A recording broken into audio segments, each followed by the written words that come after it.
key role in why we are not doing well with matters of governance. And I have some guests lined up on the program today, and one of them that I have with me as my guest in this program is Alex Guruza. Alex Guruza is a farmer and a politician, one-time chairman of a local government here in Kaduna, Diabo local government in Kaduna State, and he's been there with the politics of Kaduna State and, of course, Nigeria at large. Just going straight to it, Alex Guruza, good to have you on the program this morning. Good morning, Toyin, and my listeners on. Well, you've been around. You've been around. You've seen Nigeria growing, and of course, you are, witnessing. We are all witnessing what is coming out of the Nigerian state today. For you, your concerns today about Nigeria, and with so many people, some saying that Nigeria is at the brink today, and whether you believe that, and whether you think that all hands must be on deck, to get us out of the woods or get us out of the hole that we're in this morning. Well, my listeners and Toyin, you see, it has not been like this for many, many tens of years. Since after the time of civil war, Nigeria had never had such a period where peace was elusive like we have it now. The economy in a shambles, at best stand still. Things are just not working. You feel it, you see it in the faces of Nigerians along the street. You can really get people are not happy. The lack of happiness, you can see it in places of work. Staff are not doing their best. Nigerian farmers are having a terrible time. Transporters are having a terrible time. Virtually every sector of the economy, people are really feeling bad. Nigeria is not working. We need to collectively do something. Yeah, and talking about collectively do something, the question again to be asked would be, how did we get ourselves here? We really have gotten ourselves in this very situation because of poor leadership, especially in the last few years. The leadership has gotten so many things wrong. We thought they thought they were getting it right, but things have gradually slipped away from us. See, when you allow more than 60% of the population unemployed, and of these 60%, you have over 90 are mainly youth, you are graduating a ban of hot loans, and they begin to get involved in many activities, especially in the global international nature. We have new trends of behaviors are learned and adopted from other cultures, and people begin to take steps to replicate them in their own communities. So it's a very complex web of really interconnections of poor management, poor national psyche, poor many things, and poor orientation. That's how we have gotten ourselves to this situation. And in all of it, you mentioned leadership. That leadership, some people would say, have not, done well, to move the country forward. But again, let's look at our elective or selective process, how we select and elect our leaders. Has that been an issue with us, especially, again, thinking that, knowing that we will be going for another election, in 2023, we're looking up to that, and again, with the best hands, how to get the best hands, to be on board? In Nigeria, since the times I got to know how elections are being held, people elect their leaders based on certain cultural, tribal, religious interests. Those of us who knew, especially the man on the seat of the leadership of the country now, We knew him when he was a military head of state. We had serious reservation about his approach to leadership, even at the age he was when we were in those good days to him.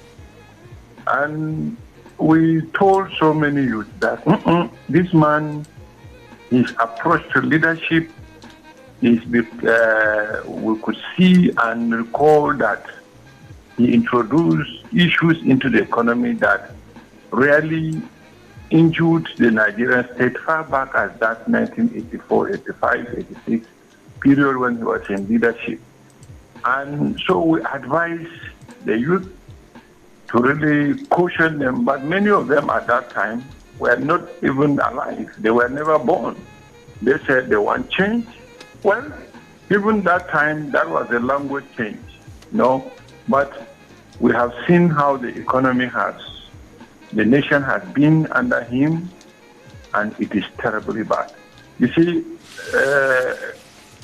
he came the same approach, telling Nigerians, the leaders these days will look at the nation and tell you what you want to hear. So in 2023, you have people who will come and tell us that this person has done this person is there, this is the bad thing. People wouldn't want to go into merit, track record, and understanding of Nigerian state.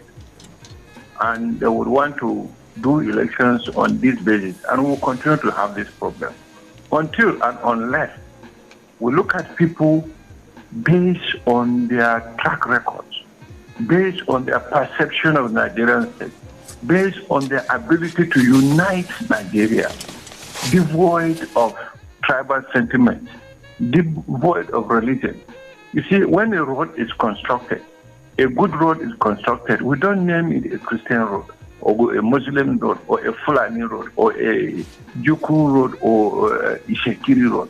We name it a Nigerian road. Every Nigerian, wicked and kind, passes over that road. So when we are selecting our leaders, we should select leaders that have a perception of doing what is right. Those Nigerians that have the heart of humanity, not Nigerians that we could trace in their statement, we could trace in their relationship, family interactions to know that they are people of questionable character. And you could see, if you are a sincere Nigerian, you want to really do Nigeria good. Among all the Nigerian politicians, from the ward to the local government to the state to nation at large, every personality, we could go into his background and say this is a person, this person does this person is capable of doing this. He has not shown sufficient ability to adopt to new system and new rules and new ways. He has not shown any, he has not been humane. So we can't do the selection properly. But Nigerians, as I don't know, we easily forget. We easily forget, and we do not want to do elections on the benefit of hindsight. We do it on the basis of our emotions, and that is the problem. One issue that stares us in the face today is on national integration. Today, we see ourselves as the Christians that we are, the Muslims that we are, and again, that has been brought into, brought to the surface, so much so that we're asking ourselves, are we committed to the Nigerian nation?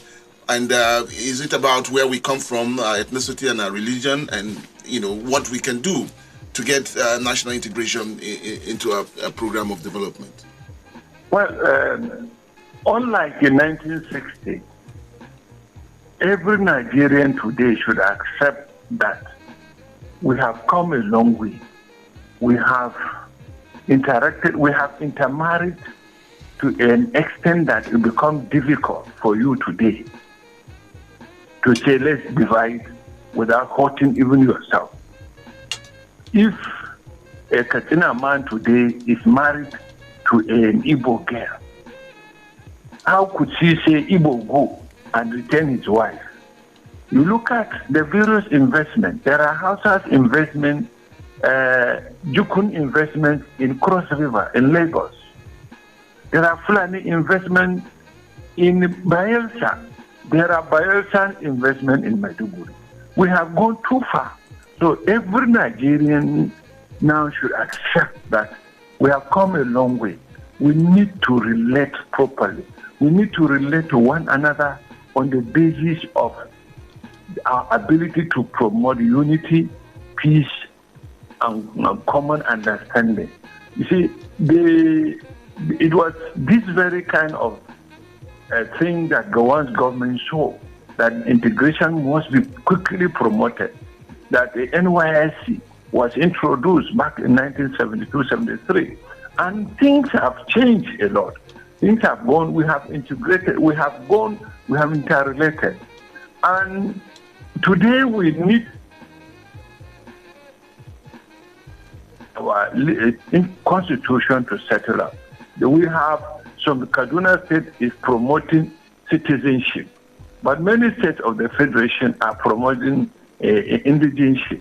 So this, if we should promote national integration, it must be holistic, so that some people are adequately accommodated. And Nigerians should begin to think, look, let your ability to take from the Nigerian state depends on your ability on what you have put into its sustenance, its development, its change, its promotion, rather than your ability to have been descended from a particular lineage, but the ability to have descended from a particular tribe. No, if we should go, we should have a proper integration. We need to sort out certain things. That is why, whether the government likes it now or after 2023, the issue of restructuring the Nigerian state is not going to die. Well, again, still on national integration, again, what some people say is coming from leadership at the top is that Nigerians are not all being carried along the line with what we know.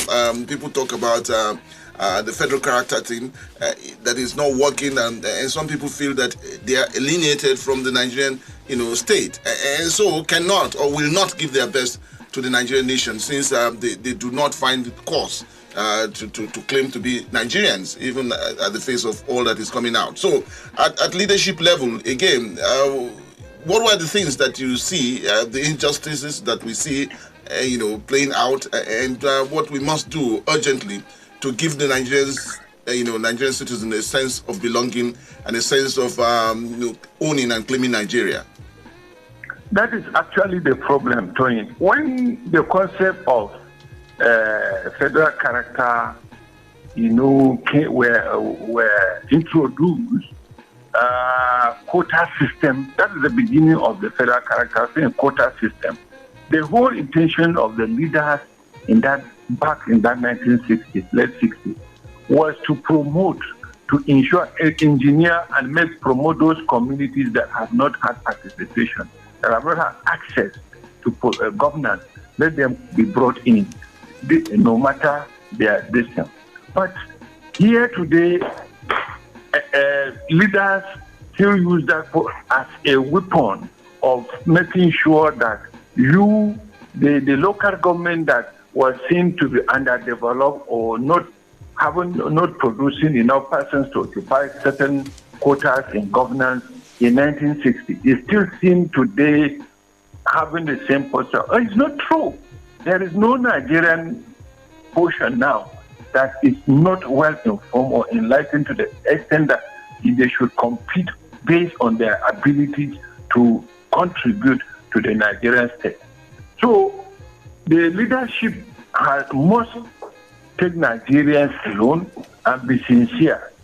In government today, when they want to really put you on it, they will introduce a federal quota system or federal character, as it is called today. You find that the government will do it in one aspect, in the other aspect, they will not do it.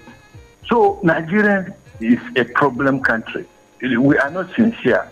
We do not look at what should promote our people. We do not look at what should promote our interests. If today, as a citizen of Kaduna State, I promote only what would take everything of Nigeria to Kaduna State, what am I talking about, or what am I thinking or foreseeing about people from my same Kaduna State residing in other areas that I'm denying them those access to those facilities or those developmental needs. So we really need to think patriotic. We really need to come down to earth and see, look, we have enough of this kind of approach, of terrible approach to national integration and development. I want to also look at the institutions. Some say that from what came out of the American election, the institutions were stable, were solid, and so individuals could not tamper with the institutions as they were then or as they are now. But with the Nigerian institutions that we have, why is it that individuals are making the institutions rather than the institutions, remaining and standing on its own? Well, it has been, you see, I'm sorry, many, especially the present government, we have tried, the government now has tried to think that if they come and demolish or tampered with the order of things, they were going to get the acceptance and things are going to work. They did not take time to study how government is working in Nigeria, and they introduced several things that have sort of dislocated the institutional establishment in the country, the established institutions in the country. You find our security system now is not working, the economy is in shambles, our school system, everything. So Nigerian institution, unless the government develop an all-time policy approach, and respect the institution, respect the legislature, the government in several states, even at the federal level, does not care about any resolution being made at the National Assembly. I do remember far back when a case I remember very well, when Balarabe Musa was the governor of this state. A motion was being proposed at the then Kaduna State House of Assembly, though a minority approach to it. Balarabe Musa had to quickly run to us then when we were students of Ahmadu Bello University to come and ask us to lobby our kings who were in the State Assembly to understand why that policy should stay. That was respect to institutional establishment. But now a law is brought before the National Assembly, the State Assembly. Nobody hears that the law is there, but the law is passed after 2 hours. What kind of nation are we? What kind of system are we operating? Nigerians do not have a say in a law being made for their interest. No, this kind of thing must stop. Well, again, just to do a recall or a recap of what had happened in the past few years, we're coming from 2015 to where we are today. Promises were made to the Nigerian people that it would get better, that this would get better. But again, what we're saying now is that it might just not be what we see it to be. And so Nigerians are disappointed and not happy the way that things have been run, and so question the ability of our leaders to take us out of this, doldrums that we're in. I'm talking about why promises are not kept and how to hold the people accountable, at leadership level.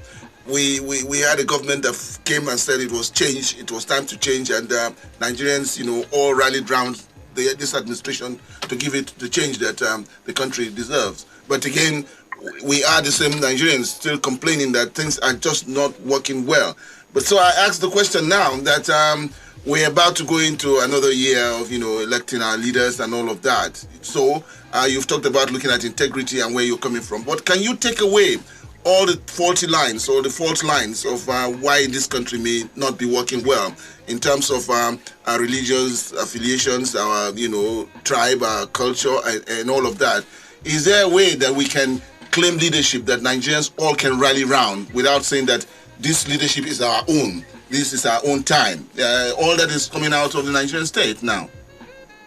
Yes, we can. You see, it was unfortunate in 2015 that Nigerians did not listen to the APC very well. They were too emotional. The APC leaders promised change. And the word change, Mr. Alabi and my listeners, we know it is either positive or negative.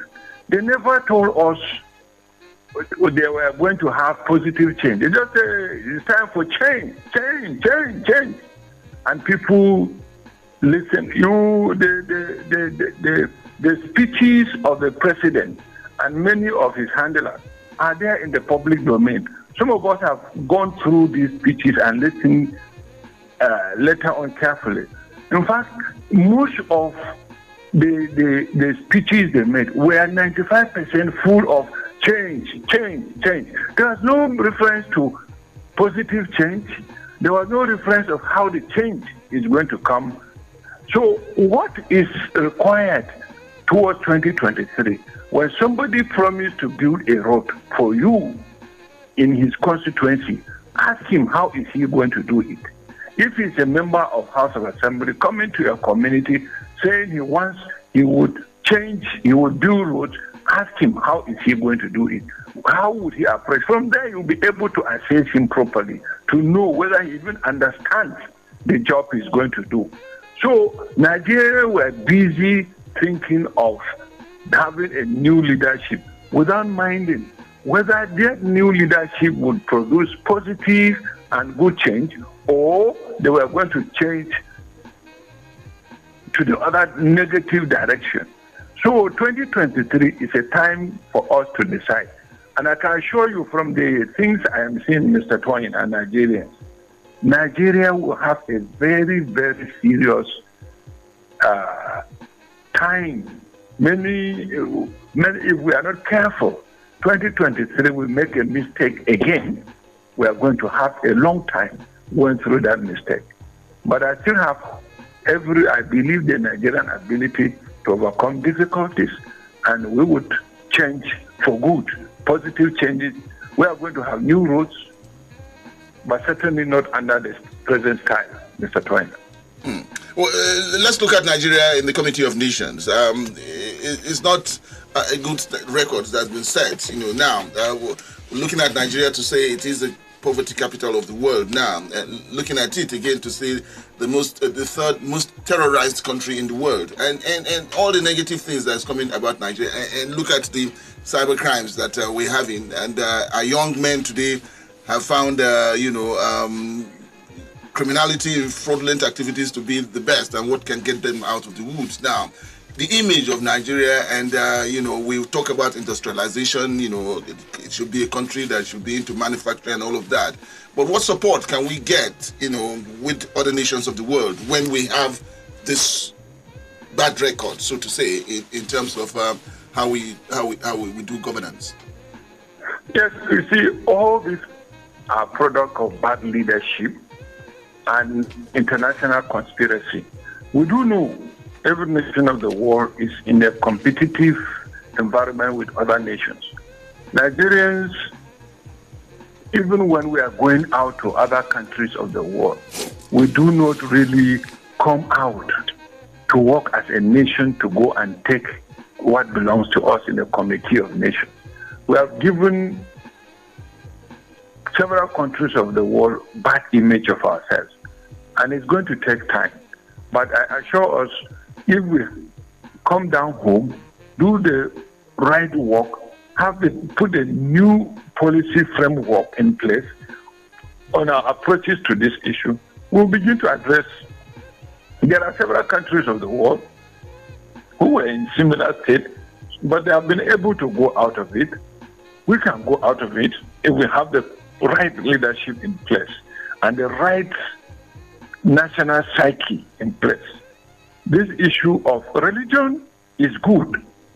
Religion is not for domination. Religion is purely a personal matter. But Nigerians now have taken religion as a state matter. They look at it in terms of, if you are not of the same faith with me, then you are not fit to exist. You are not of the same tribe with me, then you are as well as good to be killed. That is the kind of thing we found the early stages of human existence, when the whole earth, everybody was on his own. Anybody you see was a monkey. So Nigerians should accept that we should be our brothers' keepers, we should work together, and when a government is in place, that government must have a large heart, a heart enough to look around and bring in the best and experienced persons to manage the economy, to manage the affairs of the government. The government should bring people, and when issues start happening, you should not look at them in the context of religion, tribe, or even where it is happening, the region or the part of the state it is happening. This is the whole problem. When Boko Haram started, it was not seen as a national issue or an international conspiracy. When banditry started, attacks, herdsmen started, even in Kaduna State, it was seen purely as, southern part issue. And now it has engulfed the whole state. It has engulfed the whole region. It has engulfed the whole country. Until we see any bad thing as bad thing and handle it as evil as such, we'll continue to have this problem. Let me close this segment of this conversation by asking, you are of the PDP. Let me make it clear to our listeners. And so you are in the opposition. Opposition and how it operates in Nigeria.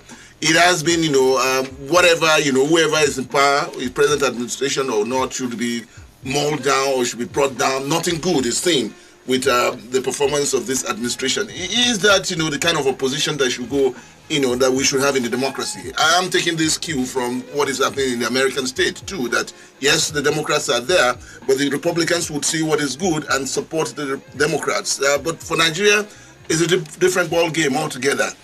Why is opposition all out to bring down, what is coming out from the present administration?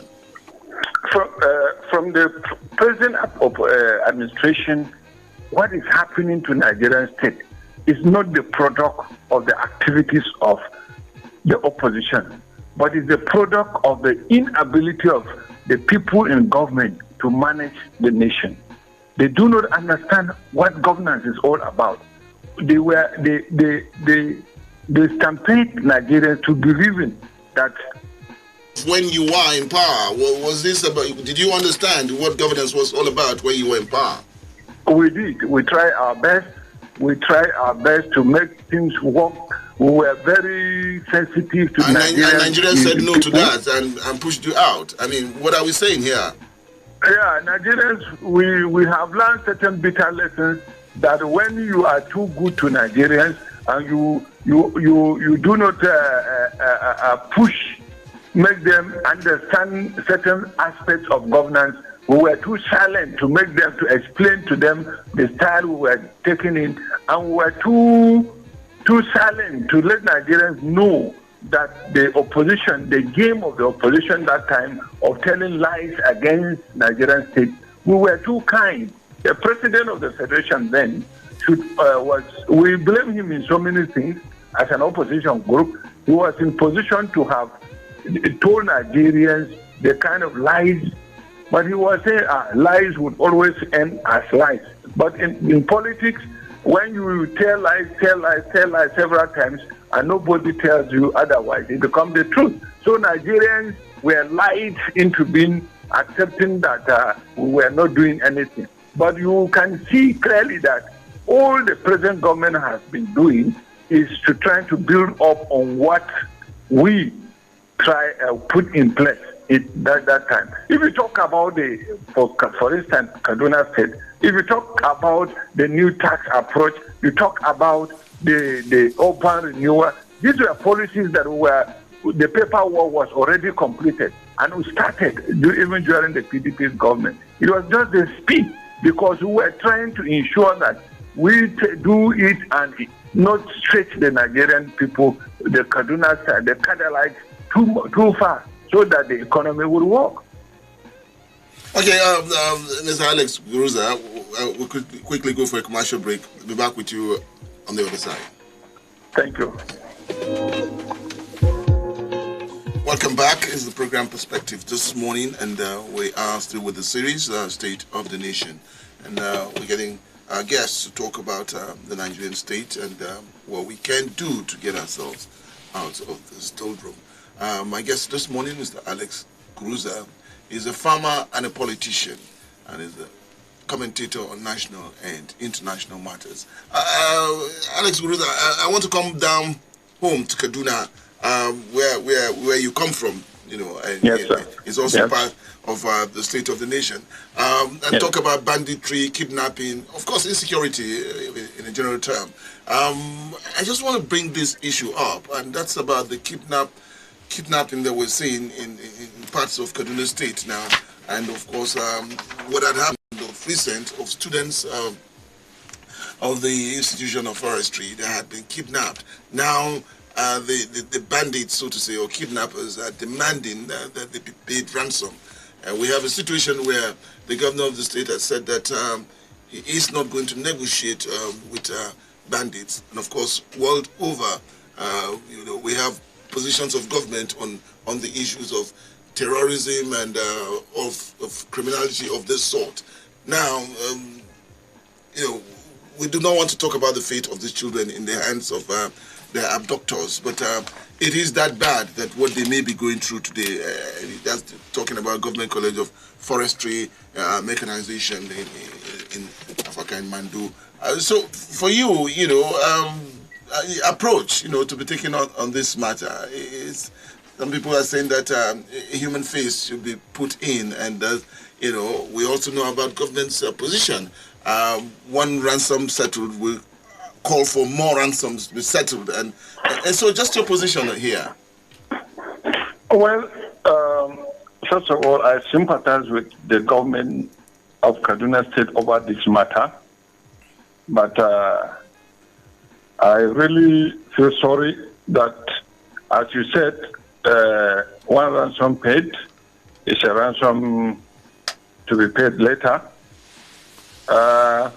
You recall the event of 2016 when bandits, herdsmen were not properly classified and they were paid off and they were encouraged to go. They went and bought the arms they needed and changed face and approach to this matter. Hello? I'm with you. So you can find a different scenario now. Imagine. Now the government of the state should understand, and every government in this country should understand, that we do not have the technology to take down the people who refuse to negotiate with them. That is one thing.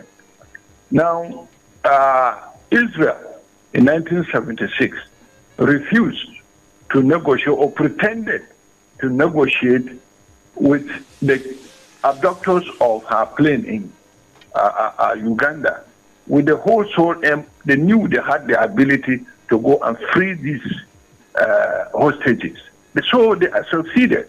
So if the government had said it would not negotiate, I think it's itself a ransom paid, because the kidnappers would definitely adopt strategies to prove the government that if you cannot talk to us, then we will force you to talk to us. That is precisely what is happening. So I think the first place, the public statement that you cannot negotiate with the kidnappers was taken hastily and not in the right direction, and not the right strategy approach to this security issue. And you see, the government, for reason best known to her, has refused to classify kidnappers, herdsmen, bandits, Boko Haram as terrorist groups. If they have done that, they would have attracted more superior technology to take down these people in the bushes. So the government should understand our hands right now are tied. those children are our children. If you say you cannot negotiate, are you going to the bushes to take the kidnappers? Will you bring the children alive? And how sure are you they are even alive now? We do not have the technology. If the only thing I hear daily is that they have tracking you down 5 minutes now, you change position, you begin the tracking again. So these kidnappers have the agility in the bushes to change position within a few minutes, and your tracking system will begin to fail or confuse you. So I don't understand, and I don't know how they can do it. But really, the government has gotten itself to a position. But all we are saying is a breakdown and wrong approach to what governance, management of government issues is all about.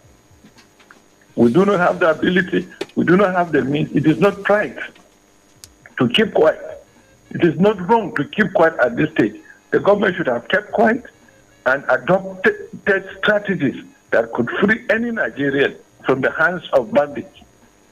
If you are not ready to really do something about the origin, the reasons behind the banditry, the reason behind the kidnapping, the reason behind the activities of Boko Haram. If the Boko Haram was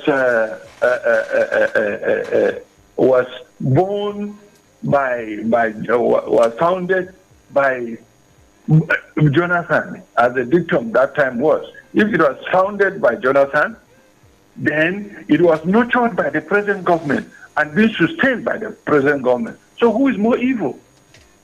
Nigerians should understand that really we need a different and a more serious approach to this issue of kidnapping. And look at even what is happening. You are saying you have succeeded. You go to the air, you say you have succeeded in keeping Abuja road safe. But, Mr. Tony, do I tell you that the road from Kaduna to Kachia now, every 2 or the 3rd day, people are being kidnapped. And the government is virtually just addressing it with public statement. The government is tracking down, and the governor is not happy about it. That is all. Let me go. I mean, in sympathy and in support to the state government too. The governor has sent a very clear message to whoever would want to get involved in this criminality that government would not tolerate, and government would not in any way, be part of negotiating with them. That's a clear message that has been sent out. So this business may not be a business that should last, for any long. Well, that is the message. Every government can say that. But what are the things on the ground to ensure that those that are being recruited daily and those that are being taken daily, the government stops it? We hear about kidnapping. After the kidnap of the forestry staff, more than 20 other kidnappings have taken place in the state. Well, so that's the situation. It's a sympathetic situation. Okay. It's a total breakdown of law. And the most unfortunate thing, Mr. Toyin, is that the Nigerian state is being taught now to go back and look into our laws.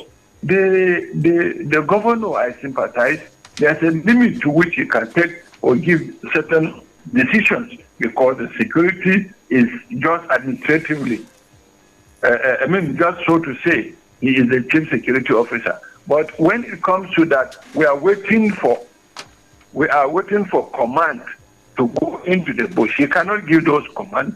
The police commissioner cannot give. The command only comes from Abuja.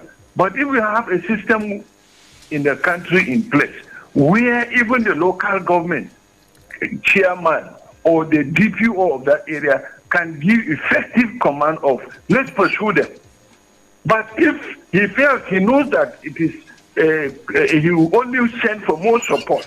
But here, when he fails, if he tries to do that, when he fails, he would be punished by the senior officers telling him that, who asked you to do that?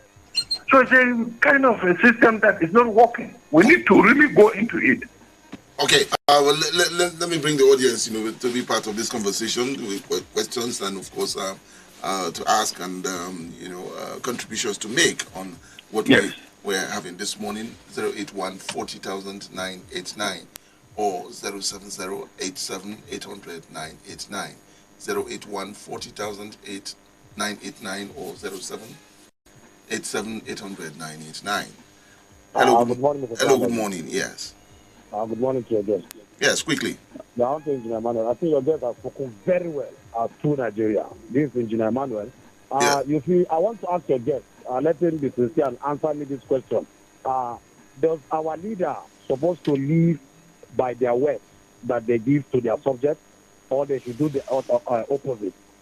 Why I make this statement, Mr. President, before coming into office, promised Nigeria that no government official will go for medical treatment. I'm not against him traveling. But if you make a statement, I think you should stick to that statement.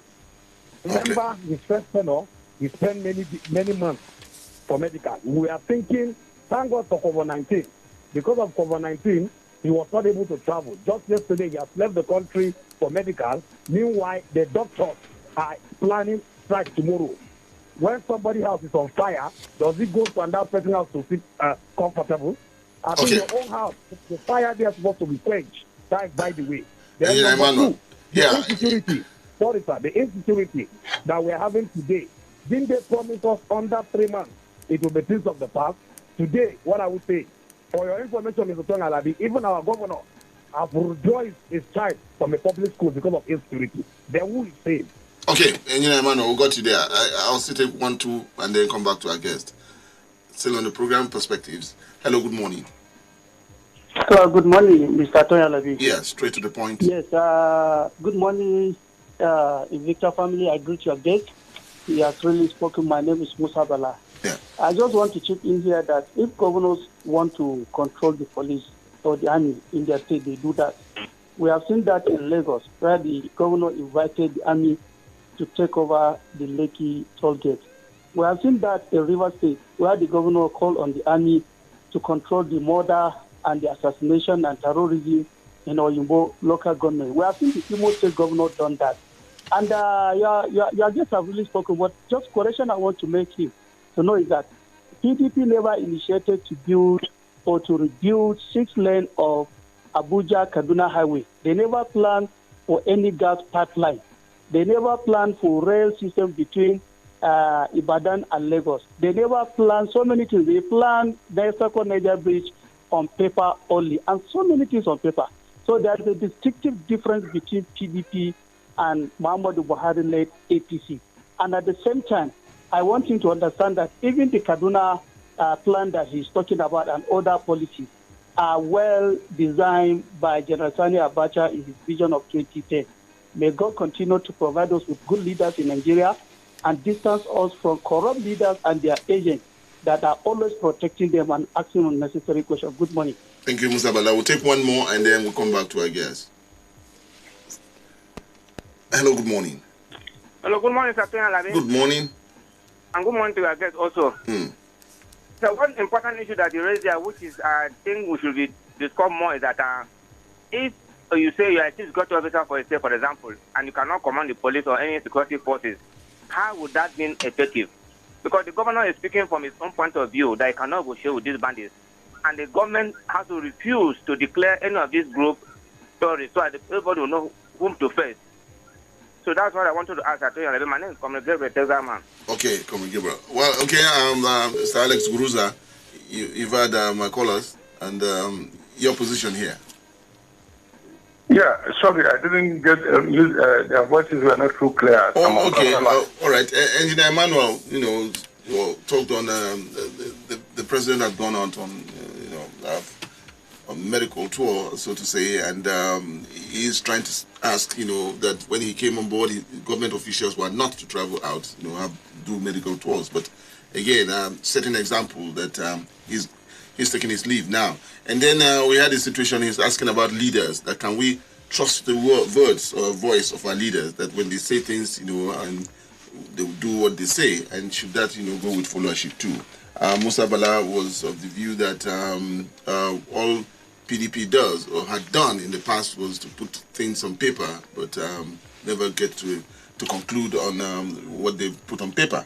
And of course, we're having Comrade Gabriel coming from the rear to say that says if the governor does not have control of the army, the police in the state, negotiating on how can that be when he doesn't have control of the commands.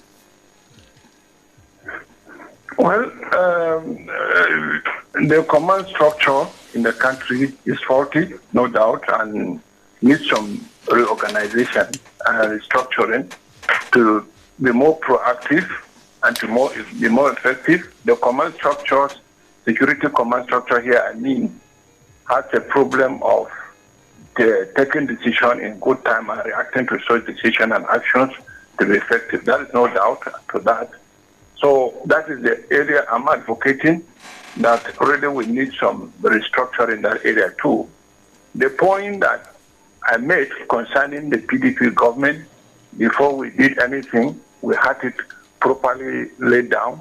The present government is a fact that when they came, they never thought we had the capacity to say no. Nigerians demanded it and we gave it to them. So they had nothing on the ground. Anything they have done, they have tried to pursue policies away. You cannot say state A, B, C are doing or pursuing the general policy in one direction. Otherwise, what would you say about a state combating decitizenizing her members? They are calling them just citizens. Other states are emphasizing indigenization. Oh, that is a bad policy in the realm of a country. So I am saying that the government has had enough time to have ordered certain things, but as it can be seen, even the leadership of the present government itself, the statement it made in 2015, it is contradicting those statements. They said like one of our contributors here said the government really said if you have, when they were in opposition, they said any crisis that exceeds 90 days is sponsored by government. But you can see that the present situation of banditry, Boko Haram, etc., has even exceeded 3 years, exceeded a term, and is going in even to the middle of the second tenure of the present government. So the present government has so many contradictions. And concerning the future elections in this country, I am advocating Nigerians have the responsibility. Yes, there are bad eggs in PDP. There are very terrible eggs in APC. Corruption is pervasive in this country. So, but Nigerians have the responsibility to really assess the people who want public offices and vote the right person into the office, whether he is in Party A, Party B, Party C, Party D. Let them vote character. We should go for character in 2023. Wouldn't that be a little difficult for us? Because you talked about bad eggs in the APC or PDP, the crossovers that we see, jumping out of the ship in the middle of the ocean, that we see happening in the PDP, the APC. So how do you identify just which one of them? What I am saying, sir, when you are a man of character, you cannot jump, you cannot abandon your party structure midway in the term they have given you. When you are elected as a governor under the platform of a particular party, it is your character should be able to take you through that, that party you should be able to take you through. You should be a man of responsibility. When you are elected under the platform of PDP, your character should take you through. The leadership of that, the people have given you a trust for 4 years. Do not abuse it. As soon as you jump, you have lost being a man of character. That is the point. Nigerians that thing is happening because people and the politicians are not people of good character. Character rules. Character gives you strength. Character gives you the ability to say no You believe in that party. That is why you presented yourself in that party. And Nigerians believe the people who voted you, they voted you. Yourself come the party principles you are projecting. That is the point, sir. Well, I'd like to thank you, Honorable Alex Guruza. Thank you for finding time to be with us on this program. Thank you very much. Thank you. And that would just be about the size of it on the program Perspectives this morning. We're looking at the series on State of the Nation. And Honorable Alex Guruza, a farmer and a politician, had been our guest this morning. We'll come back with Perspectives tomorrow.